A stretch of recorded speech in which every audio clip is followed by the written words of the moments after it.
Bonsoir tout le monde. Je suis Olivier Jouvray, je suis d'habitude scénariste, mais on m'a demandé bizarrement de venir interroger Sylvain et Marc ce soir. Je vais surtout, je vous préviens, les interroger sur leur manière de travailler ensemble, sur le métier, plus que sur l'album qu'ils ont fait, parce que le but quand même de cette soirée, c'est que vous soyez séduits par ces deux personnages et que vous décidiez, avant de partir, d'acheter au moins un exemplaire de leur album. C'est ça le but, on est d'accord, c'est de la publicité. Donc Marc, je vais commencer par toi, tout simplement parce que tu es le scénariste. Et comme je suis scénariste, je commence par ce qui m'intéresse le plus. Ça m'étonne pas. Désolé Sylvain. Par contre, tu vas m'expliquer d'abord comment on prononce ton nom de famille, parce que je suis incapable de le faire. Easersal. Non. Dis-le-moi. Ekesol. Quoi? Ouais. Parce que tu es franco-britannique, c'est ça? Ouais. D'accord. Alors ça, toi... ça s'écrit pas comme ça se prononce. D'accord, bon, très bien. Je ne le répéterai pas de la soirée. Toi, tu viens, je suis désolé de te le dire, mais tu n'es pas du sérail. Tu n'es pas né dans le milieu de la bande dessinée. Toi, tu as fait, alors j'ai vu dans certaines interviews que tu aimes bien dire que tu as fait à peu près tous les métiers du spectacle, sauf cracheur de feu. Ouais. Et pourquoi tu n'as pas fait cracheur de feu? Non, ça, on s'en fout. Mais c'est comment tu es arrivé dans ce métier? Moi, c'est ça qui m'intéresse, parce que je rencontre régulièrement des gens qui ont envie de s'approcher du milieu de la bande dessinée, qui ont envie d'écrire et qui ne savent pas trop comment s'y prendre. Toi, comment tu t'y es pris? Donc moi j'ai, entre autres boulots, j'ai quand même essayé d'être scénariste dans l'audiovisuel pendant une quinzaine d'années. Essayer et réussir, t'as quand même le fait. Oui, je l'ai fait, mais c'était très insatisfaisant. Je veux pas dire du mal, mais bon. On est entre nous. Ouais, mais c'est compliqué de rencontrer dans le cinéma. Enfin, pour moi, ça a été compliqué de rencontrer des gens qui soient travailleurs et ayant une vision. Parfois, il y a des gens travailleurs mais qui n'ont aucune vision.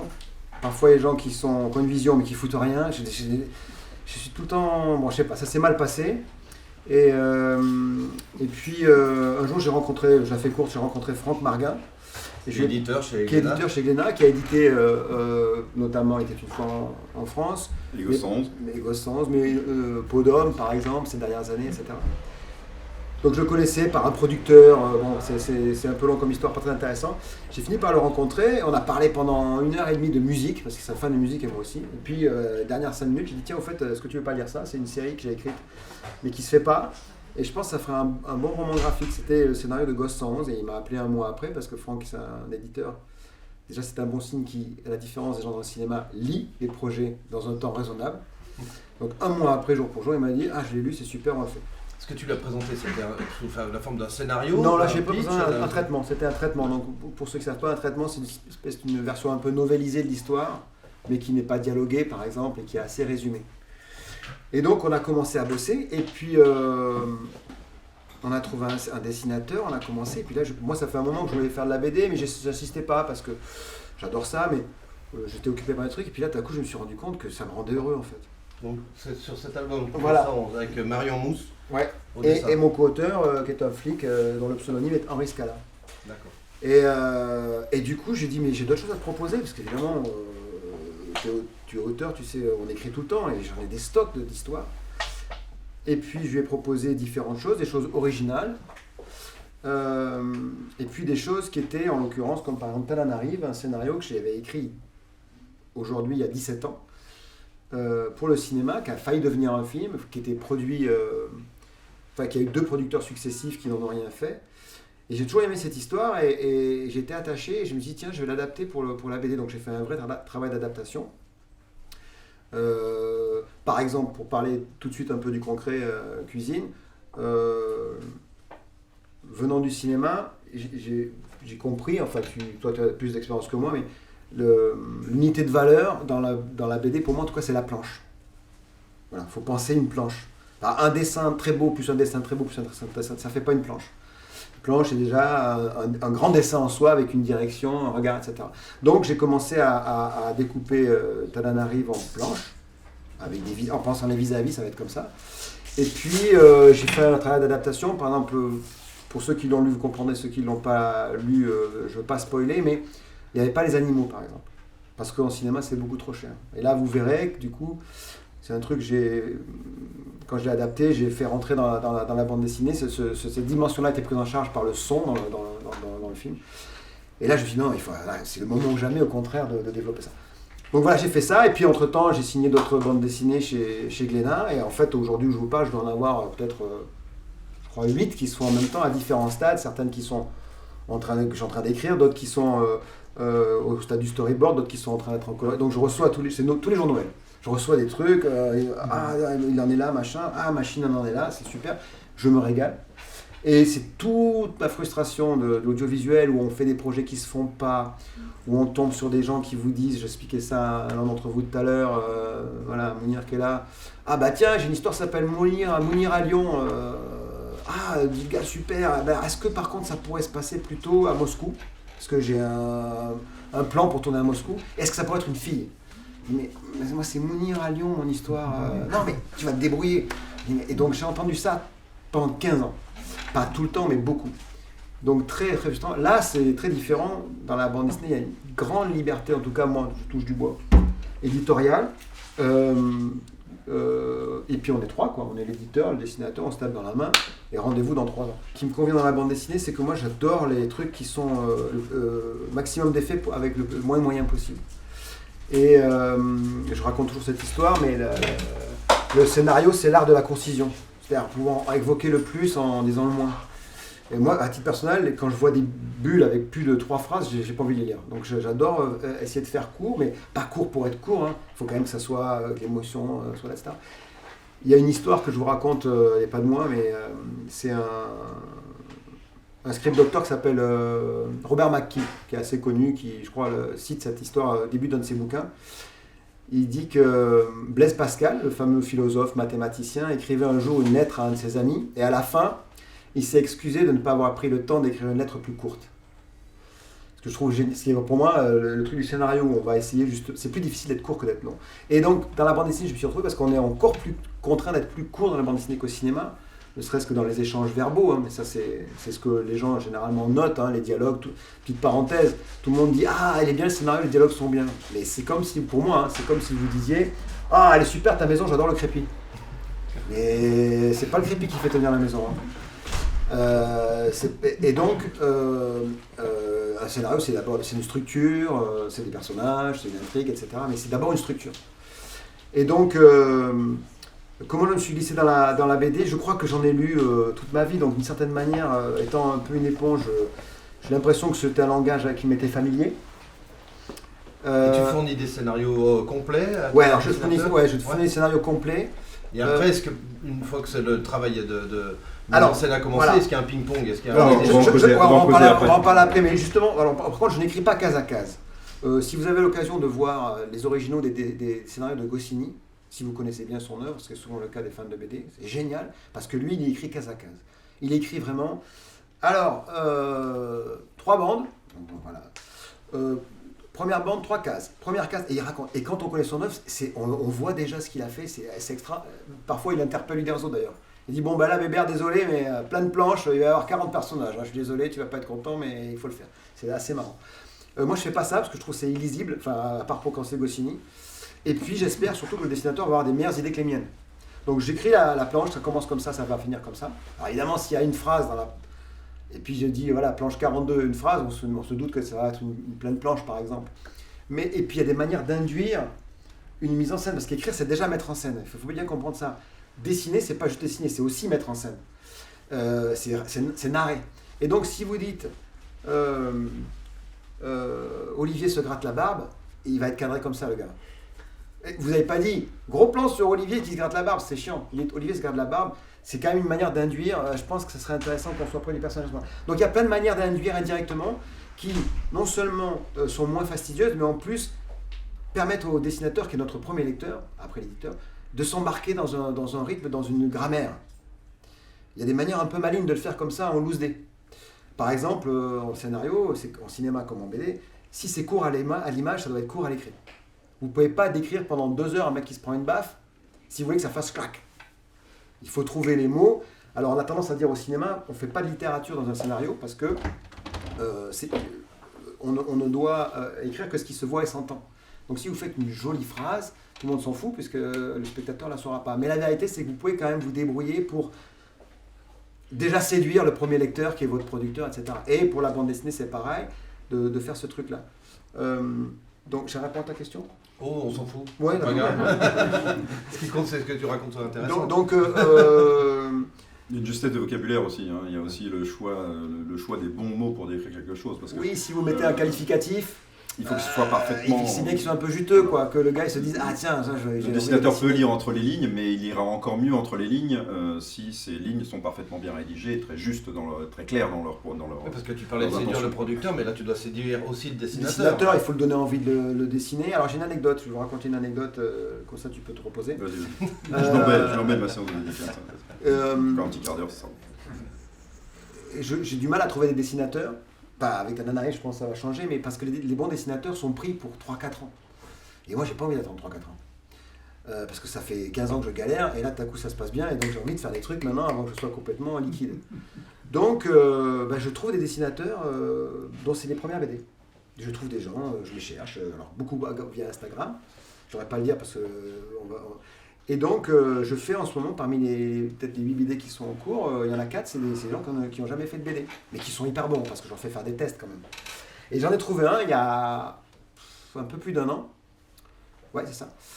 Et je le contacte, et je lui propose un truc, mais un truc comme ça. Et il me dit, c'est l'épaisseur ou c'est la taille du texte? Non, c'est un truc de plus de 200 planches. Ah, oui. Le gars me dit, non, mais j'adore, mais moi, je suis prof de biologie en fait. J'ai 23 ans et c'est mon premier poste. Et je vais pas m'arrêter maintenant, je ne peux pas faire ça quoi. Ou sauf s'il peut faire la BD en 20 ans. Voilà. Et alors comme voilà, du coup je suis pas prêt à attendre 5 ans, je suis encore moins prêt à attendre 20 ans. Et je dis bon attends, laisse tomber ce truc là, je vais t'écrire un truc. Par contre je te lâche pas, je t'écris un truc court, un truc de 54 planches. Et puis voilà, on le fait ensemble et puis ça te mettra le pied à l'étrier. Et puis après peut-être que tu... Voilà, je comprends, je respecte que le prof investit avec ses élèves, très bien. Et donc, j'avais une vague idée d'un truc que je voulais faire, donc je lui pitch un peu au flanc. Ouais, c'est ça, et je lui raconte un peu l'atmosphère, il me dit ah ouais, ça m'intéresse. Puis moi, je pars sur d'autres aventures et j'ai mis beaucoup trop de temps à l'écrire parce que j'avais autre chose. Donc je finis par lui envoyer cet été. Et lui, entre-temps, il avait fantasmé sur mon pitch. Donc il reçoit un truc qui ressemble pas trop à ça. Et qui en plus j'écris, plus j'en enlève. Moi. Et donc c'est vraiment à l'os, quoi. C'est très... c'est une histoire, bon bref. Et... donc je lui envoie, et puis je l'appelle, et puis il me dit ouais, j'ai pas aimé. Ça fait 1 an que je fantasme sur son truc. Donc j'étais à deux, attends, tu sais qui tu... Moi je travaille avec Sylvain Vallée, moi. T'es au courant, pote prof de biolo de banlieue, là. Tu me dis non à moi? Bon, j'ai pas dit ça évidemment. Non, parce que ça serait mal commencé dans le milieu de la bande. Voilà. Donc, on va tomber dans le T'imagines ce cinéma. que tu auras fait peser sur moi en fait. Ouais, en plus. Et on te renverrait direct dans le cinéma, parce que là-bas, ça marche bien ça. Donc j'ai dit ah mince, bon, je suis désolé. Ça m'embête un peu, t'as pas compris ça? Non, j'ai pas trop compris. Je lui raconte, je défends un peu le truc, mais bon, en même temps, j'insiste pas parce que c'est pas la peine. Et je dis, bon, je vais t'écrire autre chose. Il me dit, bon, d'accord, ok. Je dis, mais par contre, ce qui serait bien pour qu'on apprenne à se connaître, c'est que tu dessines 2-3 planches de ce truc-là quand même, tu vois. Puis comme ça, on dialogue, on les a sous la main, tu vois, tu les fais, et puis comme ça, on échange, et ça me permet, moi, un peu d'ajuster le tir par rapport à tes envies, tes désirs. Il me dit, d'accord. 2 jours après, il m'a envoyé 10 planches. Il m'a dit, ça y est, j'ai compris, putain, j'ai commencé à le faire, je rentre dedans, c'est hyper... 2 jours après, 10 planches. Ouais, il les avait crobardés comme ça, il a commencé, parce que c'était les vacances, il n'avait pas d'élèves. D'accord. Sinon il va te piquer, fais gaffe. C'est pas ça, mais c'est quand même un très mauvais prof de biologie. C'était le mois de juillet. Et il dit non, ça y est, maintenant que je le fais, en le faisant, je comprends. Alors, je fais une analogie hyper immodeste, mais je ne sais pas si vous connaissez un peu le théâtre. Moi, j'ai fait pas mal de théâtre parmi les nombreux métiers. Il y a un auteur que j'aime beaucoup, qui est un auteur anglais, qui est mort il n'y a pas longtemps, qui s'appelle Harold Pinter. Vous avez peut-être vu des pièces à lui. Et quand vous lisez des pièces de Pinter, il y a écrit ça va, Olivier? Un temps. Olivier. Oui. Marc. Qu'est-ce que tu dis? Un temps. Je dis oui. Tu dis putain, c'est chiant, qu'est-ce que c'est que ce truc pourri? Et quand vous le jouez, et que vous respectez ces temps-là, les trucs se remplissent, les temps se remplissent, et vous dites ah putain, ça y est, je commence à comprendre où ce truc-là m'emmène. C'est un peu de la magie noire. Hein. Je dis ça, ça peut paraître. Je suis pas en train de dire que c'est fait au pif, mais en fait, il y a une espèce d'atmosphère, de rythme, et quand vous commencez à rentrer dans les clous, et ben lui, en acceptant de rentrer dans mon machin, sous le prétexte de ouais, on va apprendre à se connaître, moi j'avais quand même un petit plan en tête, il est rentré dans le machin, et d'un coup, il est rentré dans cette espèce de... Alors, ça, c'est la version un peu au forceps, mais qui s'est quand même bien passée. Idéalement, le mec, il dit « Ah putain, j'ai trop envie de le faire, hein, vraiment, ça me fait rêver, etc. » C'est ce qu'il a dit, Sylvain, quand il a lu ton... Ah, je lui laisse la parole, moi, je suis rassé. Sylvain, mais Ouais, c'est c'est ce que honnête, j'ai dit. hein, Ouais, c'est c'est parti. pas de le caresser dans le sens De quoi de- Par rapport au... de la Non, barbe. non, moi c'est un véritable coup de cœur comme j'en ai pas eu beaucoup dans ce métier, parce que des scénarios j'en ai lu pas mal, et encore plus ces derniers temps, mais c'est mon deuxième gros coup de cœur de mon parcours après Il était une France. Enfin, pour moi, Mais comment ça s'est passé la rencontre justement? Alors bon, ils l'ont aussi. Fais-nous- Moi je suis fais-nous sorti de pleurer, hein, Katanga. j'ai l'impression, hein. Je suis sorti de Katanga un peu sur les genoux, un peu lessivé, parce que déjà c'était mon 9e album avec Fabien Nury, et les ambiances des scénarios de Fabien Nury sont relativement lourdes, vous connaissez certainement son travail. On se réveille un peu le matin en se disant aujourd'hui combien de mecs on va massacrer dans nos planches, ou qu'est-ce qui se passe aujourd'hui, on monte dans un train en direction de l'Allemagne, on est dans les caves de la Gestapo, enfin bon, tout cet univers-là, moi je l'ai souhaité, hein, évidemment Il était une fois en France, c'est une série que j'ai adoré faire, et c'était une très belle aventure, et j'avais envie de traiter la Seconde Guerre mondiale, l'occupation française depuis longtemps avant de rencontrer Fabien. Et donc je suis heureux, j'ai été très heureux sur ces... Katanga étant une série créée en même temps que... Voilà, pardon. Il était une fois en France, c'était un scénario qui préexistait avant ma rencontre, avant la rencontre avec Fabien. Katanga, c'est une création commune en fait, c'est un choix commun d'univers, d'atmosphère, de ton et de registre. Donc ça, vraiment, j'étais capable de me replonger dans l'horreur pour 3 tomes, ce que j'ai fait sans aucune concession, on y est allé à fond. Mais sorti de là, j'étais vraiment lessivé, j'avais vraiment envie d'autre chose, de changer d'univers, d'atmosphère, de montrer que j'étais capable aussi de raconter d'autres genres d'histoires, de traiter aussi, et puis de mettre en œuvre aussi une mise en scène sur un autre registre, parce que un scénariste a une écriture, un autre scénariste a une écriture différente, et c'est l'occasion aussi de renouveler un petit peu sa manière de narrer. Donc je souhaitais remettre les pieds dans la bande dessinée, mais avec quelque chose de plus léger, on va dire, en tout cas, et j'en ai parlé au même Franck Marguin au Festival de Quai des Bulles en 2018, et je lui ai dit si je voulais m'arrêter pendant 6 mois, 1 an pour me remettre à écrire moi aussi de mon côté, pour moi. Et j'ai dit à Franck, écoute là j'arrête pendant un temps, je recentre un petit peu mon énergie, et si je remets un pied dans la bande dessinée, bah, Je lui ai demandé, hein. voilà, il voulait, Vas-y, tu voulais tout savoir. Ah, pour l'instant, c'est bien, impeccable, tout c'est savoir. impeccable. Et donc du coup je lui ai dit, bah, ce sera avec une potentielle comédie, comme j'étais en train d'en écrire une. Et donc là, 10 jours plus tard, je reçois le scénario de Marc, et le lendemain j'appelais Franck pour lui dire que j'attaquais, parce que je ne laisse pas passer des opportunités pareilles quand le scénario est aussi convaincant. Mais tu l'avais jamais rencontré. J'avais lu un scénario qui précédait, que tu as signé. Et je savais depuis. pas, moi, parce que Franck, Toi, tu il fait savais des pas, parce idées, que Franck m'avait envoyé un scénario, un polar en fait, que tu as signé depuis, qui va se faire. que j'ai trouvé très Ça se bon, fait, d'ailleurs. mais c'était un polar qui se déroule en banlieue, j'avais pas spécialement envie de retomber dans le contemporain, banlieue, les tours à dessiner, tout ça, c'était un peu lourd. Oui, parce que Franck Marguin est un peu un cachotier, parce que moi, quand il m'a dit, quand il a lu Ta Nana arrive et qu'il m'a dit j'ai un grand projet avec ça, on va le proposer à Sylvain Vallée, je lui ai dit mais attends un peu quoi. Moi C'est qui déjà? Ouais. C'est qui? Ah oui, j'avais des visuels. J'avais même pas encore sorti Gossan, je savais très bien qui était Sylvain, je dis mais ça énerve que je dise ça devant Sylvain, mais je lui dis parce que C'est la dernière fois.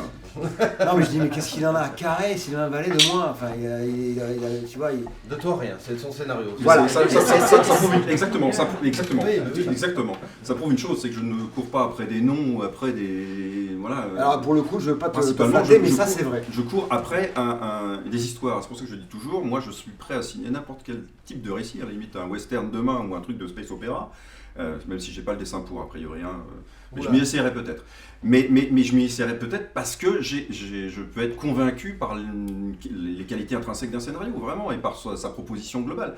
Là, en plus, ça rejoignait mes envies de comédie, de légèreté. Enfin, légèreté. Ouais, Vous avez lu, c'est pas que de la rigolade, pour ceux qui ont lu. C'est une comédie qui avance masquée. Voilà, c'est une comédie, exactement, c'est une dramédie presque, ou un truc un peu entre Comédie dramatique. Il y a entre un deux mot tons, déjà qui existe mais pour ce qui m'a ça, beaucoup c'est plu, pas- voilà. pas obligé Non, d'inventer comédie les dramatique, c'est nouveaux. encore autre chose, c'est pas une dramédie. Oui, C'est théâtral, la comédie Dramédie, c'est bizarre. Et Dramédie, j'ai pas envie de le voir. Non, Comédie non, dramatique, non, si tu veux, non, tu valides pas, mais il Non, n'empêche. mais 2 scénaristes, un dessinateur, qui c'est qui valide les nouveaux mots? Voilà. Voilà. Parce que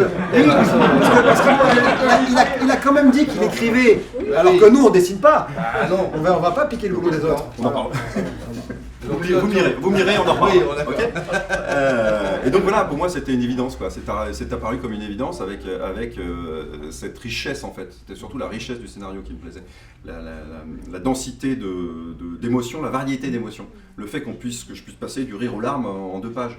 Ce qui m'a beaucoup plu dans ce scénario-là, c'est que pour moi, on est très très loin du genre en fait. Donc, on a beau dire comédie, dramédie, tout ce qu'on veut, on met les mots que vous voulez dessus. Oui, d'accord. Il assiste avec son Il n'empêche que pour moi, c'est surtout un récit qui est le récit le plus proche de l'idée que je me fais de la vie, en fait. On est loin de la fiction, on est loin du genre, on est dans le réel. Pourquoi ? Parce que la réalité qu'on connaît tous, c'est ça. C'est des ascenseurs émotionnels permanents. Et on passe du rire aux larmes perpétuellement dans notre vie de tous les jours. Quand on choisit un polar, on sait qu'on va être dans une noirceur, une dureté, tout ça, il y aura très peu d'humour. Mais dans la vie, il y a de l'humour. Et quand on choisit un genre, on est dans un registre unique, un registre de ton unique, souvent. En tout cas, relativement limité. Alors que Tananarive est en fait le récit le plus proche de l'idée que je me fais de la vie, que j'ai pu lire de tous les scénarios que j'ai pu lire. C'est aussi ça qui m'a plu. Je me dis, enfin, on va être dans une matière réel, proche des émotions du réel en fait. C'est ça qui m'a vraiment plu. Et Fabien, il t'a envoyé des scénarios aussi de la même manière complet. Très verrouillé, oui, très verrouillé. Avec Est-ce qu'il faisait du Goscinny, comme disait Alors, du Cazacas, sur Il était une fois en France, c'était particulier parce que le scénario préexistait, Ouais. donc il l'avait déjà développé pour le cinéma aussi, donc c'était le deuxième. Je crois que je vais continuer avec les mecs qui viennent de l'audiovisuel, ou qui veulent y aller. Et Il était une fois en France, c'était un scénario complet, effectivement. Il y avait une histoire complète. Alors, C'est du Cazacas ou pas ? Non. Non, pas au départ. J'ai eu un traitement global du récit de la vie de Johan Jovissi. D'accord. C'est ça que j'ai lu. C'était pas du tout découpé en album, c'était un long script, un très très long script. Et je le lis, je me dis c'est hyper dur, c'est hyper beau, c'est grandiose et tout, mais ça va être coton parce que par rapport à l'ambition, mais par rapport à la dureté du ton justement, à la complexité du personnage, au fait de devoir le faire tenir en équilibre entre le côté salaud et le côté héros. Enfin, c'est pour ceux qui ont lu la série, c'est un mélange des deux. Ce personnage a été au cœur du cyclone de l'occupation et il a été à la fois résistant et collaborateur. Donc cette difficulté de juger ce personnage-là, c'est ce qui vous a tous intéressé, en tout cas ceux qui l'ont lu, je pense que c'est ça. Se poser la question de ce qu'on aurait pu faire nous à sa place, etc. etc. Bon, ça c'est tout. On va pas parler de l'étude en France toute la soirée, mais en tout cas c'était ça, mais c'était déjà très abouti. La complexité de ce récit, et l'étude en France, c'était de se dire où est l'empathie dans tout ça. Comment créer de l'empathie au milieu de tout ça avec le dessin d'un personnage pareil? C'est très compliqué. Et donc c'est là que j'ai choisi de changer de dessin une première fois, en quittant le réalisme de Gilles Saint-André, et de créer des morphologies un peu plus rondes, et d'essayer de trouver un graphisme un peu plus synthétique, on va dire, qui permettent de créer de la bonhomie, de la rondeur et de la caricature. Parce que ça, pour moi, la caricature, je pourrais en parler des heures, mais pour moi, la caricature, je la prends pas comme un moyen de satire. Je le prends comme un moyen de dévoiler des personnalités, de créer de la proximité avec les personnages. Quand vous voyez un personnage un peu caricatural en bande dessinée, vous allez tout de suite savoir un peu qui il est. Vous allez voir qu'il a un passé. Et là, on gagne du temps aussi. C'est Jean Mulatier, qui est fameux caricaturiste, qui parle de dessin augmenté. C'est du dessin, oui, c'est ça, c'est du dessin augmenté. Et donc le dessin augmenté, c'est une très bonne définition de Jean Mulatier, bravo. Il est prof aussi avec moi à l'école Émile Paul, donc c'est pour ça. Et effectivement, ça permet d'aller très. On a peu de temps, comme le disait Marc, à l'écriture, mais on a aussi peu de temps dans le dessin. Donc pour positionner un personnage dans un récit, pour le rendre tout de suite présent, vivant, l'outil de la caricature est un outil magique pour moi. Et donc je m'en sers depuis toujours, mais c'est jamais pour dénoncer ou créer de la satire autour du personnage que je dessine. C'est vraiment pour lui donner vraiment corps, quoi, pour lui donner corps. Donc j'ai utilisé ce style-là pour Il était une fois en France. Ça a permis de rééquilibrer un petit peu la balance empathie pour le personnage, parce que voilà, le fait de le rendre très très présent, très vivant, proche de vous lecteur, c'était vraiment l'objectif par rapport au scénario qui pouvait vraiment l'enfoncer. Là, je me suis rendu compte de la force de ce type de dessin, mais au service d'un récit d'une grande noirceur. Pour Tananarive, là c'était vraiment, on avait des personnages qui devaient spontanément être empathiques en fait. Donc cet outil a encore servi une nouvelle fois de manière immédiate d'aller première planche. On voit qu'il y a un grand maigre avec une barbe, qui est beaucoup plus séduisant que le petit gros avec son gros pif. Donc voilà, c'est un casting assez naturel, on va dire, en bande dessinée ou au cinéma. Ça fonctionnait et tout de suite on sait qui ils sont, on les voit tout de suite, on sait très très bien qu'il y en a un qui domine l'autre quelque part un petit peu. Et donc on gagne un temps fou. Je sais plus pourquoi j'en suis arrivé là, mais par contre.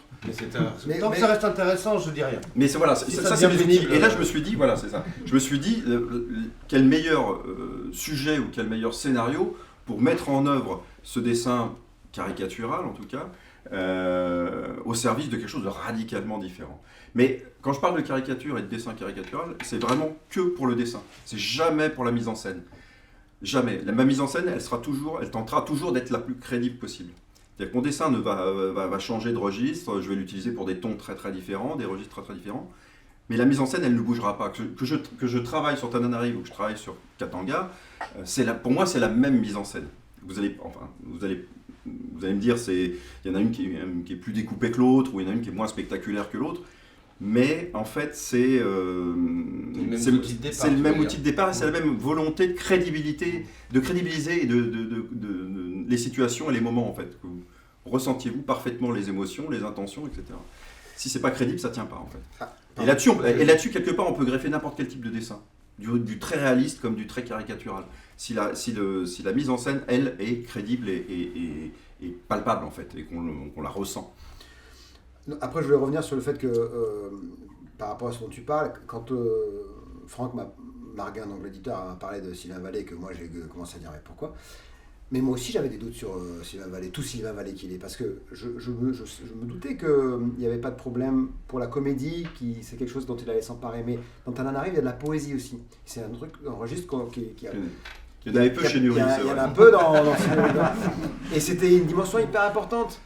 Et du coup, je me souviens de cette discussion avec Franck en lui disant, mais il y a poésie, vraiment, ouais, tu vas voir, etc. Et puis on en a parlé immédiatement, et en fait, bon... C'était un des points essentiels de... Et la poésie, c'est pas que du beau dessin, hein, c'est aussi du rythme, c'est une forme de longueur, en tout cas dans Tananarive. Et donc, du coup, ça veut dire du rythme, et c'est là, pour le coup, c'est tout à l'honneur de Sylvain, c'est que on a discuté... on a parlé essentiellement de rythme. Très très vite en fait. Alors, la question du rythme, c'est imposé tout de suite. Pour la cuisine... Dans cette collaboration, est-ce que son intervention t'a amené à modifier le scénario ou il n'a pas du tout bougé entre le moment où tu l'as lu Le scénario, il a bougé de nos échanges, de nos ping-pong dont tu parlais tout à l'heure. En fait, moi, quand je l'ai découpé, quand je lui ai envoyé le truc planche à planche, ça faisait 100 planches. À la fin, ça en fait 114. Mais il y a juste, pour ces questions il y a juste une demi-scène qui a été rajoutée. Le reste, certaines scènes ont été étirées. C'est-à-dire qu'il n'y a pas de mots rajoutés.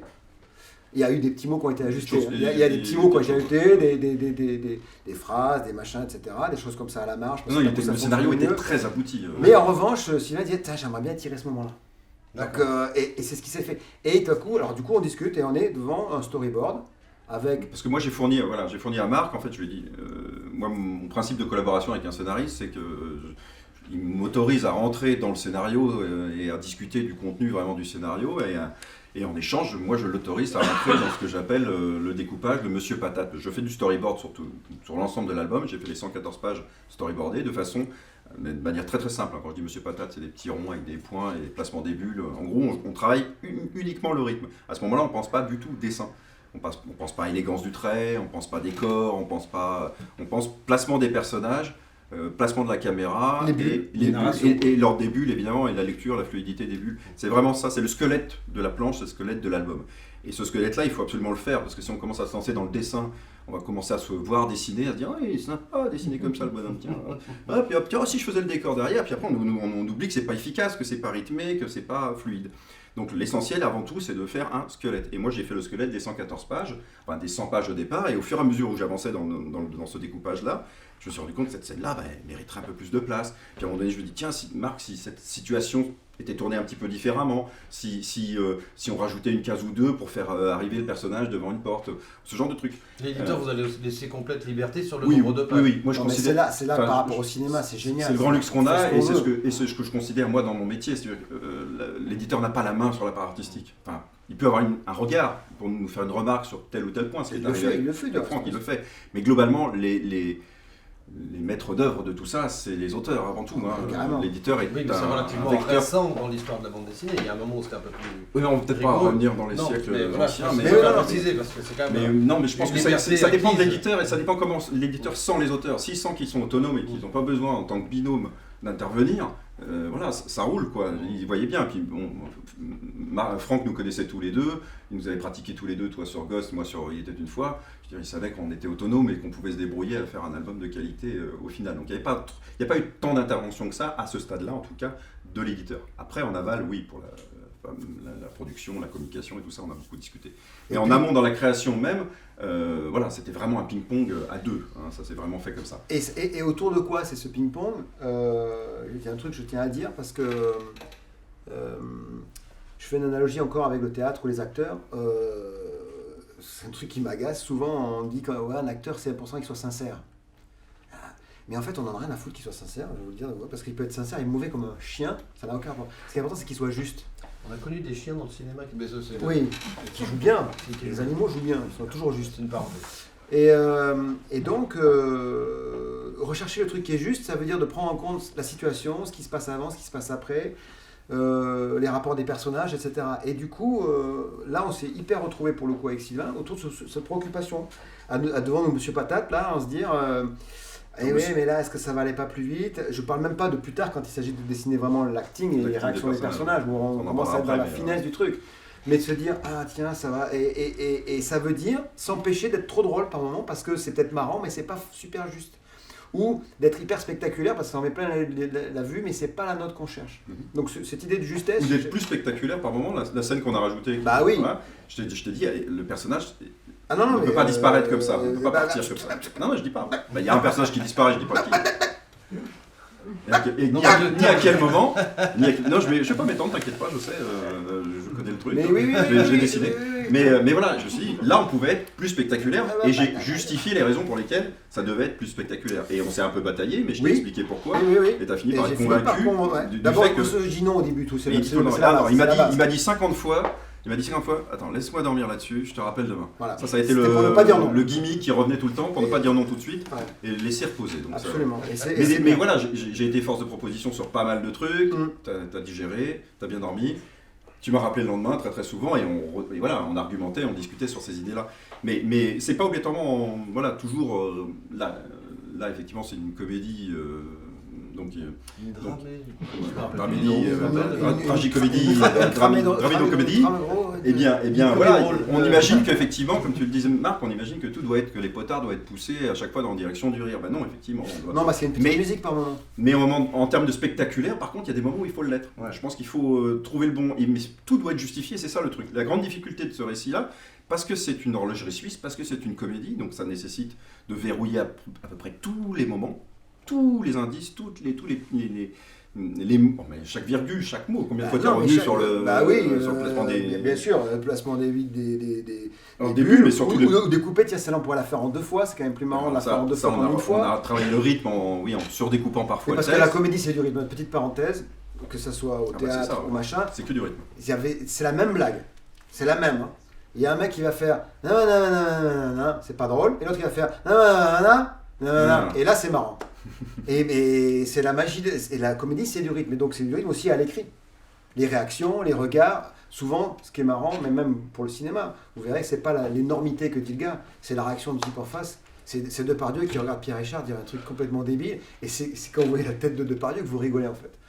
Et tu es accablé, et donc c'est hyper important d'avoir ce truc-là de réaction. Et donc la comédie c'est du rythme, et donc du coup, il faut vraiment prendre soin de ça.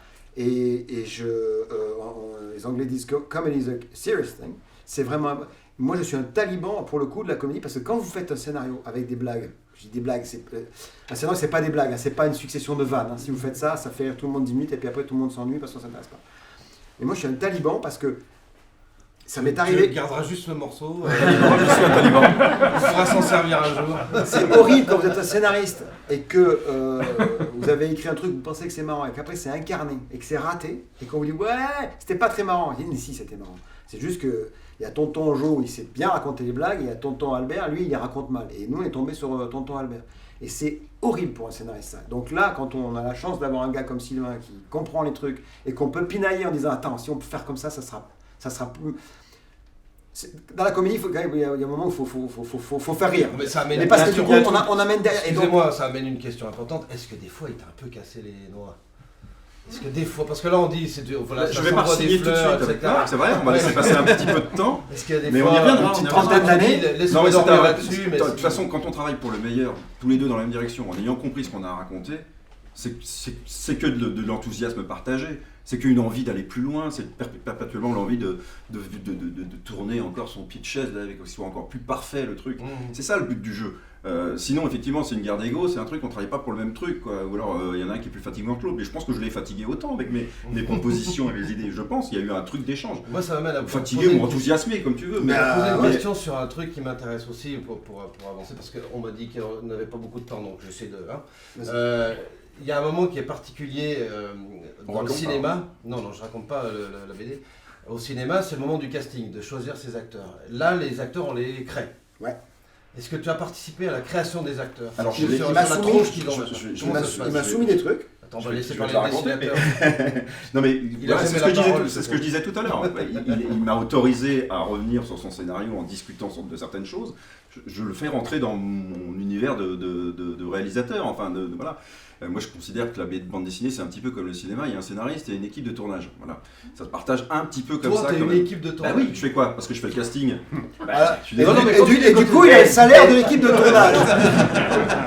Bon, alors, on va discuter de ça aussi, si tu veux. Moi, je veux dire, je suis une équipe d'écriture. Clairement, il y a une responsabilité chez le dessinateur qui est très longue, très grande, qui part du casting, effectivement, et qui va jusqu'à... Faire le café. Jusqu'au marketing même, tu vois ce que je veux dire, parce que là on l'a travaillé le marketing là-dessus, j'ai une expertise lointaine, ancienne, et effectivement on a beaucoup travaillé là-dessus. Mais donc voilà, il y a le casting, il y a évidemment le storyboard, hein, le choix le jeu des personnages, comment ils sont habillés, la recherche de décor, la lumière, les cadrages, le chef-op, enfin tout ce job. Spécifiquement sur le casting justement. Et donc spécifiquement sur le casting, j'ai fait ça en live avec Marc parce qu'effectivement il y avait certains personnages qui sont tombés très très rapidement, très facilement. Je lui ai envoyé des SMS avec des photos des personnages que je faisais en direct. Et on a eu des conversations comme ça au téléphone. Tu l'avais suggéré toi déjà des physiques? Oui, parce qu'il y avait des acteurs derrière. Et puis moi ça fait des années que je voulais faire ce film, donc j'avais plein d'idées de casting, etc. Et j'ai démarré sur et de décor. Mais, et c'est là où on se retrouve tout de suite, on ne voulait justement pas, rapidement, on n'a pas voulu renvoyer des acteurs connus. Moi, ça me casse l'imaginaire et j'ai pas envie de ça. Ça vous sort, vous, lecteur, de ce que j'expliquais tout à l'heure à quelqu'un, je sais plus qui, mais ça vous sort tout de suite de votre lecture quand vous croisez un acteur au détour d'une planche.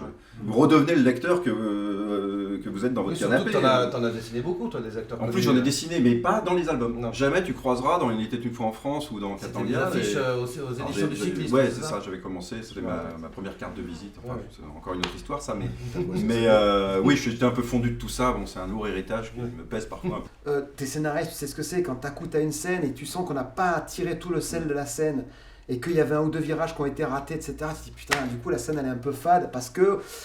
Et pourtant elle était là, mais tu vois, si tu montes le regard du gars et puis t'as le truc, etc.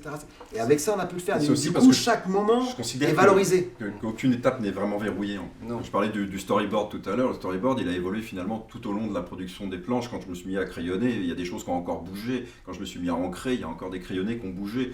Tant qu'on n'a rien livré, en vérité, chez l'imprimeur, ou même chez l'imprimeur au final, pour moi tout doit pouvoir évoluer, bouger encore. Progresser. Et donc les échanges ont été permanents, perpétuels, on est revenu sur des trucs du début alors qu'on était à la fin. Il n'y a rien de fermé en fait.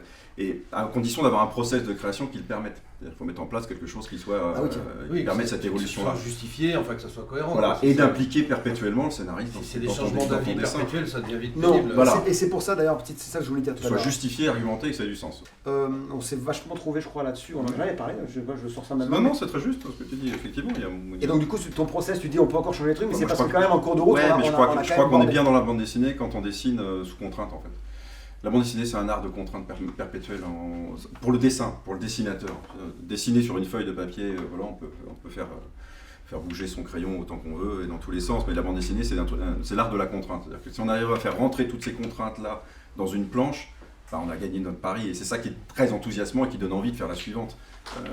L'énergie vient de cette contrainte-là, le manque de place, dont on parlait tout à l'heure, l'espace, la composition des planches, c'est ça qui est essentiel. trouver du plaisir à être contraint, en fait. Dans Ça la a bande duré, dessinée, ça il a faut duré trouver du combien de plaisir à être temps, contraint. tout le processus entre votre rencontre et 2 ans la de sortie production du bouquin. pour 114 pages, ouais.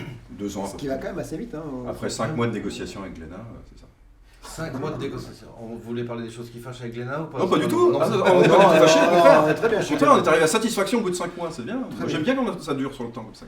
On a le temps de bien tout Très verrouiller, bien, c'est juste qu'on tout comme on préciser, s'envoie tout comme ça. des ânes, on a tendance à vouloir que tout le monde. C'est normal ça. Oui, bah oui, mais Ce que tu dis est normal. Après, voilà. Non, mais voilà. C'est malheureusement pas suffisamment appliqué, mais Mm. oui, notre investissement est ce qu'il est. Moi, ce que je disais tout à l'heure, Après, on peut se tromper. on s'est impliqué du début. Voilà, toi, tu t'es impliqué dans le scénario seul. Après, on s'est impliqué à 2 dans le storyboard et tout ça. Mais on s'est aussi impliqué, moi, après, dans les couleurs, parce que je laisse pas un ou une coloriste. Là, c'est Delphes qui a réalisé les couleurs. C'est ma coloriste d'Il était une fois en France. Et j'avais envie de lui confier aussi pour l'amener vers autre chose que ce qu'elle avait l'habitude de faire, ou ce qu'on avait fait éventuellement ensemble avant. Et donc il a fallu l'accompagner elle aussi derrière. Il a fallu que je lui donne des indications de direction de lumière, de chromie, etc. Globalement, ça lui appartient la couleur, mais je ne veux pas la laisser totalement libre. La couleur, c'est narratif avant d'être beau. Ça doit être narratif. Et donc il y a des nécessités narratives qui font qu'il faut l'orienter. Donc en fait, moi, je l'ai accompagné jusque-là. Après la couleur, quand on a validé tout ça, on s'est lancé aussi dans tout ce qui était communication autour de l'album. Il faut le dire, on est des auteurs assez rationnels pour pouvoir travailler là-dessus. On sait ce qu'on a à vendre, donc on sera les mieux placés pour utiliser les bons mots, pour vous transmettre les messages. Voilà. Donc c'est important. Et là, l'éditeur, pour revenir à ce qu'on disait au début, là l'éditeur a été impliqué, là l'éditeur nous a ouvert ses portes Ah oui. et nous a dit, voilà, venez jouer avec les outils que nous on vous propose, et on a joué avec. Et on en C'est a... super agréable. Ce qui est super agréable et ce qui n'est pas ouvert, malheureusement c'est pas suffisamment le cas sur tous les titres qui sortent. Des fois il y a des albums qui comme ça, on n'utilise pas les bons mots ou les bons outils de communication ou de commercialisation, et l'album malheureusement ça dérive en termes de message. Et là on a eu la chance de pouvoir l'accompagner jusqu'au bout. C'est vraiment le côté bébé là pour le coup, et c'est notre petit bébé qu'on a fait grandir et on vous l'amène comme ça par tous ces biais-là. c'est un joli bébé en tout cas. Et on en parle depuis 1 heure sans avoir dit un mot de l'histoire. C'est quand En même- plus, c'est ça qui est fou. C'était le but, hein. Et on pourrait parler encore une deuxième heure L'histoire d'un sans serial rien killer, dévoiler. Attends, parce que là, il nous japonais. reste 10 minutes. Ah, merde. Et il faut quand même que je vois s'il y a des gens dans l'assistance qui ont des Ouais, questions. bien sûr. Je vois un jeune homme là-bas au fond qui a une question. J'espère que ça ne concerne pas l'histoire du bouquin, parce qu'ils répondront pas. Pour Sylvain, du coup, c'était marrant parce que moi je connaissais pas tes travaux avant finalement Il était une fois en France, et tu dis que tu avais un style plus réaliste, et du coup là ça fait peut-être maintenant plus de 10 ans que tu es rodé un peu avec Dans ce style-là. ce genre, mais du coup est-ce que tu te sens bien dans ce style-là et tu continueras sur une lancée, ou tu serais capable de réadapter une nouvelle fois ton dessin à un scénario? Alors, je le réadapte à chaque projet. Pour moi, chaque nouveau projet doit faire bouger mon dessin. Ça, c'est une nécessité absolue. Le dessin de Tananarive, c'est pas le dessin de Katanga. Le dessin de Katanga, c'est pas celui d'Il était une fois en France. Et celui d'Il était nous en France, c'est pas celui de Gilles Saint-André. Et celui de Gilles Saint-André n'est pas, pour revenir à ta question, n'est pas non plus le dessin que j'avais avant.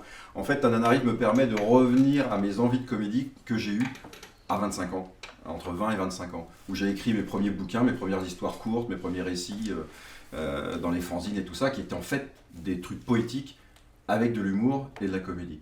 Donc c'était un dessin que j'avais originellement. J'ai pris un détour dans mon métier parce que je voulais apprendre ce métier-là. Je n'avais pas eu de velléité artistique tout de suite. Je me suis dit, avant d'en avoir des velléités artistiques, avant de me sentir libre dans la création, je voulais rationaliser mon métier, c'est-à-dire apprendre ce que c'était que d'être auteur, artisan de bande dessinée.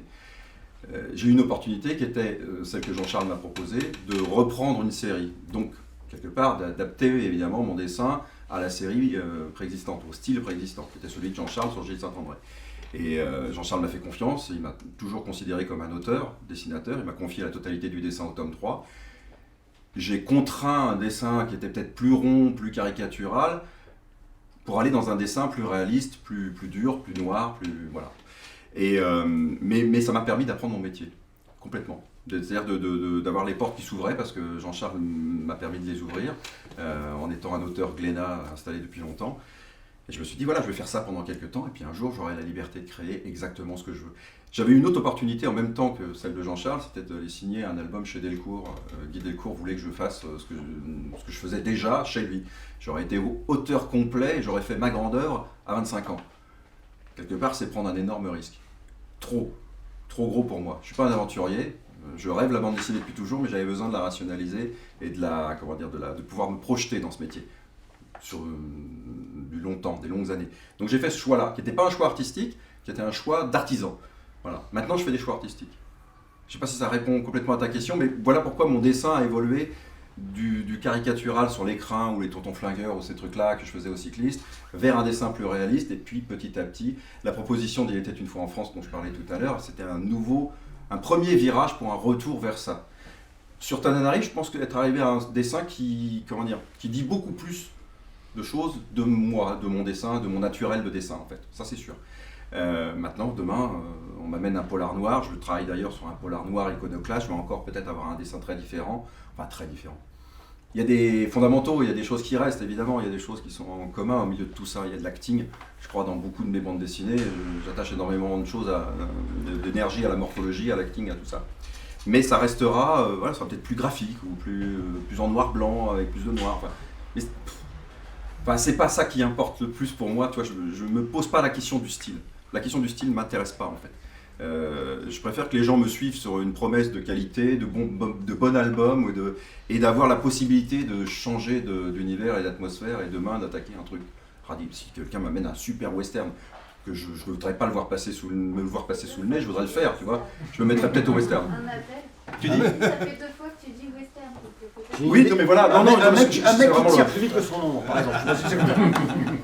Une idée comme ça. On en reparlera. Pour finir, derrière la tête. est-ce que tu vas quand même avoir le temps de prendre tes 6 mois de pause parce que j'ai l'impression que tu cours après cette année. Alors, je les ai eus. T'as quand même réussi à les parce avoir. qu'entre la fin de Katanga et le début d'Il était une fois de Tananarive, pardon, je les ai eus ces 6 mois.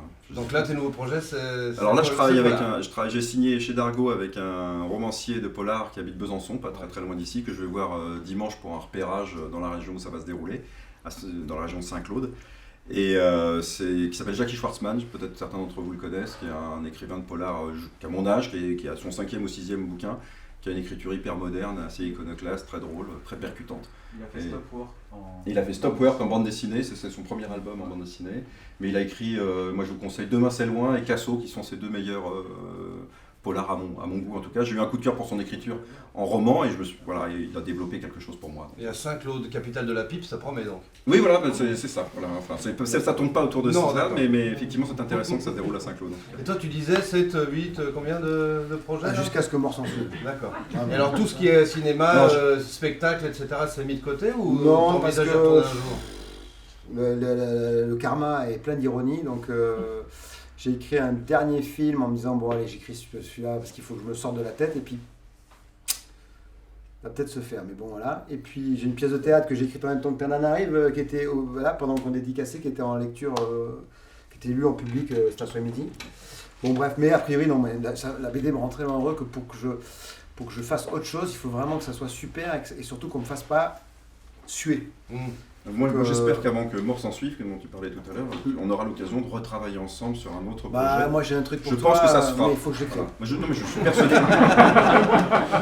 Pour l'instant, c'est là.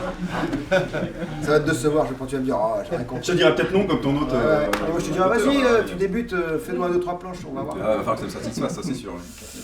Et est-ce qu'il y a une dernière question à poser, puis après on va arrêter, ou finalement ils ont dit tout ce qu'il y avait à dire. Ah, Vincent aurait une question. On a eu un début de conversation ce matin, je suis allé à la gare chercher ces 2 messieurs et vu que personne ne me connaît, j'avais un Tananarive dans les mains pour être sûr qu'on me repère en fait. Et du coup en fait toute la gare de la Pardieu m'a repéré. Donc ma question c'est pourquoi ce turquoise? Alors pourquoi un turquoise? Alors déjà pourquoi cette couleur de fond Moi je suis pour la couverture, c'est un truc très très simple. La couverture, tiens, Masterclass, Sylvain. Petite rapide. 5 minutes, hein, Rapide. 5 minutes. Alors déjà, alors ça c'est un truc en plus. J'ai un peu conçu la couverture dans sa composition pour que mon éditeur nous paye ça. Mais c'est vraiment un gadget. Et en fait l'idée c'est Je déteste ces machins-là. Pourquoi tu valides ça? Ah mais moi je l'ai pris. Non, c'est pourquoi? ouais. Parce que le rouge sur le turquoise ça tape. Ah d'accord. Bah pourquoi tu l'as pas intégré? Oui. Pourquoi j'ai pas fait le bandeau rouge imprimé? Ouais c'est ça. Pour qu'on puisse voir l'ensemble du turquoise sur la couverture. Et ça, Le mec ça est me- scénariste, il n'est pas dessinateur. Non, mais voilà, c'est ça. Il fait pas la maquette. Pas graphiste. Il fait pas les maquettes. Et en fait, pourquoi ce turquoise? Alors déjà, pour avoir un fond uni, ça c'était hyper important pour moi d'avoir un fond uni pour pouvoir faire un album avec la même couleur en recto et en verso, ça c'était essentiel pour moi. Pour donner un aspect un petit peu littéraire aussi, d'avoir juste une image qui vient se plaquer sur un fond turquoise, de ne pas avoir un décor, pour que le décor, vous l'imaginiez, ça aussi. C'était très important pour moi de ne pas être dans l'illustration, mais d'être dans l'iconographie très simple comme ça. Parce que c'est un code un petit peu aussi du roman graphique. Oui, c'est un comme- code du comme roman c'est ton graphique. premier roman souvent, voilà. graphique, Et comme c'est mon premier roman graphique, je voulais mettre les deux pieds dedans en voilà, disant en on fait un disant truc attention, c'est turquoise. pas Katanga. Alors ce turquoise est une 5e couleur, c'est-à-dire que ça rentre pas dans la quadrille, ça a été une Alors, complexité les gens totale. n'ont pas compris. La quadrichromie, vous connaissez les petits Explique. points qui se mélangent, cyan, magenta, jaune, noir, et là il y a une 5e couleur, c'est-à-dire c'est une couleur calibrée qui vient faire un passage supplémentaire en imprimerie. Ça a été très compliqué de gérer ça, un passage avec la fumée là. Mais bon, pourquoi ça? Voilà, donc le turquoise, je pense avoir répondu. Et après sur la couverture, pourquoi cette couverture? Parce qu'en fait on part du vide, donc turquoise complètement vide, et puis on se déplace dans un centre de lecture gauche-droite comme d'habitude, horizontal mais aussi en diagonale. Voilà. On a un premier personnage qui apparaît, qui est au centre. On se rend compte qu'effectivement, il y a une voiture qui est en panne, donc ça commence un peu dans la merde. On sent que ça va être compliqué, qu'ils vont pas rigoler à chaque fois. C'est un problème. Une couverture, enfin, c'est pas tout le temps le cas, mais par exemple, nous. Tu veux que je termine d'abord Non, je fais une parenthèse. J'avais dit 5 minutes. Non, je fais une parenthèse parce que la comédie, souvent, c'est les gens qui se tapent Oui, sur les c'est ça. cuisses. Oui, ça Et, va rigoler. et nous, on disait non, c'est un problème. Non, il y a un problème. Ils vont pas y arriver. C'est pas le problème de Ils vont l'histoire. pas y arriver mais en parce que tout déjà la cas, il voiture y a est en une panne. tension, on n'est pas en train de faire on va rigoler. Et d'ailleurs, ils n'y arrivent pas. Vous avez la fin de l'aventure. Fini, vas-y. Voilà. Donc on commence avec ce problème-là, et après on a le personnage central évidemment qui est au centre de l'image, qui tourne la tête en direction de la diagonale, donc vers le personnage qui est à droite, et en même temps on a cette fumée de moteur qui se déplace, puis qui se transforme derrière en nuage en fait, qui devient de plus en plus volatile, même si c'est exactement la même couleur. Hein. Ça devient plus volatile quand on arrive ici, parce qu'on a ici la fumée qui passe devant la girafe. Bizarrerie, c'est cette girafe. On se pose la question de cette girafe arrivée en haut à droite. Et qui en contraste avec un panneau on voit bien qu'ils ne sont pas à Tananarive, puis qu'ils sont dans le nord de la France. Quoi. Donc ça a été composé de cette manière-là pour avoir un truc graphique. J'étais parti au départ de l'affiche de Little Miss Sunshine, pour ceux qui connaissent. Où on voit un bus et tout ça. C'est cette première image qui m'a orienté vers ça et qui avait un fond monochrome jaune, pour conclure. Voilà, donc ça s'est composé de cette manière-là. Oui, mais ça explique pas pour partir du pragmatisme. Pourquoi turquoise? Pourquoi turquoise? Parce que turquoise, cette couleur, parce que je voulais pas que ce soit bleu, sinon ça aurait été un ciel, Ouais. et que le vert suggère la jungle, Ouais. la nature. Voilà. Donc il fallait que ce soit entre les deux. Voilà pourquoi. Ok. On y arrive, merci. Parfait. Très bonne conclusion. Normalement, tout ça se passe dans votre cerveau en une demi-seconde. Voilà, c'est une lecture immédiate et instantanée. Voilà. Merci en tout cas pour votre chat et votre sincérité. Tu parlais de sincérité tout à l'heure, finalement ça sert de temps en temps. Et puis je vous remercie d'être venu et Merci je à vous toi, souhaite merci à une vous. excellente soirée. Merci à vous. Voilà.